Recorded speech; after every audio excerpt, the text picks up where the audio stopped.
Hi guys, I'm Travis with CrossFit Invictus and Invictus Gymnastics, here to talk to you about hand placement for handstand movements in the CrossFit world. We've got static handstand, handstand push-up, and handstand walks. And generally, these are the rules that we go by in the Invictus Gymnastics program and with our competitive athletes. So not to waste any time, this will represent 0 degrees. And the way that we're measuring this is from the palm to the finger. So we will call this 0 degrees. From here to there, okay? Over here we have 45 degrees. And over here we have 90 degrees. Okay, all of these have their own function, and we're gonna start right here. This is for a static handstand. Static handstand, just for the record, is a handstand that doesn't move. It supports itself as if I'm standing still. Okay, the reason why we want our hands straight is because it allows us a large base for forward and backward lean. When you're in a static handstand, you're not going to shift side to side as you have 2 hands, just like I have 2 feet here. I'm not going to tip over sideways. So really our biggest concern is whether or not you tip over past your hands or you fall backward toward your palms, foot side. So static handstand at 0 degrees allows the strongest fingers of the 4 to push and allow us to save our handstand potentially from falling over when our weight does shift over our hands a little bit, okay? So that's just the general idea.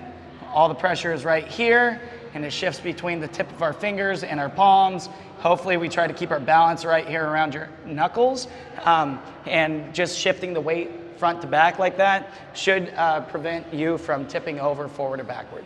Okay, second position here, this one is a little bit variable. So this can go 45 degrees to 0 or out to 90 depending on its application.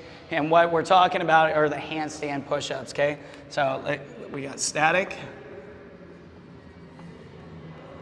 and then we've got handstand push-up. So 45 degrees turned out to the side will allow my elbows to come in front of me just a little bit. Bear in mind that we are going into a tripod position, so a handstand push-up is very similar to a regular floor push-up.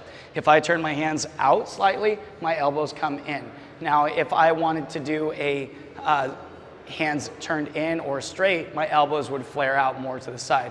This is important to remember because you're going to hit different muscle groups depending on the direction that your elbows go. So 45 degrees, I would say, is generally the best way to approach a handstand push-up if you do not have a lot of shoulder or tricep work in the rest of your workout. So in lieu of that, just to explain, if my arms are out to the side, I'm going to be pressing more with the shoulder and less with the tricep. So if I need to save my triceps, say for shoulder to overhead, then I may opt to turn my hands more straight, just like the static handstand, and allow my elbows to flare out to the side in order to use more shoulder and save the tricep. Whereas you can flip that around, turn your hands outward more, keep your elbows in front, and use a little more anterior delt in tricep for your handstand push-up. Okay, so that's gonna be position number 2. And position number 3, this is for the handstand walk.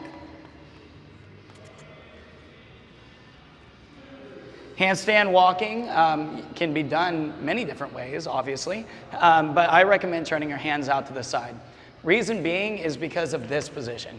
So this position here, where I've got my fingers out in front of me, it prevents me from going over so easily, especially if you're the type that have maybe tighter wrists like myself. So when I'm doing a static handstand, I'm using the tension in my wrist to actually help me push with these fingers so I can avoid falling over, backside. If anything, this might actually cause me to fall toe side where I land on my feet again. But over here, if you turn your hands out to the side, you can lean quite a bit further over your thumb. So if you could imagine being in a hand plank position with your hands straight and then trying to lean your shoulder past your hand, your wrist is going to start flexing and flexing more and more, and it becomes uncomfortable in your wrist. Okay, turning your hands out to the side and then leaning allows the thumb to come close to the wrist, and there's no pain in the wrist, or maybe a little bit, but not nearly as much as trying to do a handstand walk with your hands in a straight position as you would for a static handstand. The reason, besides being able to lean over your thumbs more, the reason why we want to turn our hands out to the side is for body alignment issues. Okay, so say somebody's wrist doesn't like to flex very much, therefore their shoulders can't lean over their hands to get the walk going forward. And so what you'll see is a lot of athletes doing their handstand like this, a little bit of wrist pain right there, the head sticking out, and then they've got their back like this, their butt sticking out, knees over the top, and then, yeah, that's supposed to be a foot. So, you know, their butt's sticking out right here, their belly's out, and especially female athletes in their low back, this sucker hurts right there. After you guys do about a 50-foot handstand walk, if your backside's hanging over your head, it's just pressing down and down and down. You wouldn't hold a bar overhead with your belly out and looking up at it in this arched position. Why would you do that in a handstand, right?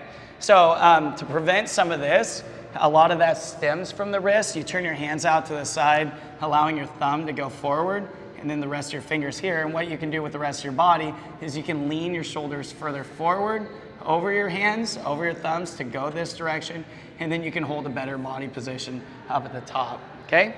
So those are your 3 hand positions for a handstand. I hope that really helps you, and exercise them. Even if you already have a habit of turning, say, your hands straight in a handstand walk, play with this one here, okay? This one might be a game changer for you because all you have to do from there is just waddle, and you're not gonna fall forward or backward. The reason why we do our hands forward here is so we don't fall over, but you're not gonna fall over backward, you're just going to take a step. That's how you stay up at a handstand walk anyway. Okay, so those are your 3 hand positions. I hope it helps, and thank you for watching.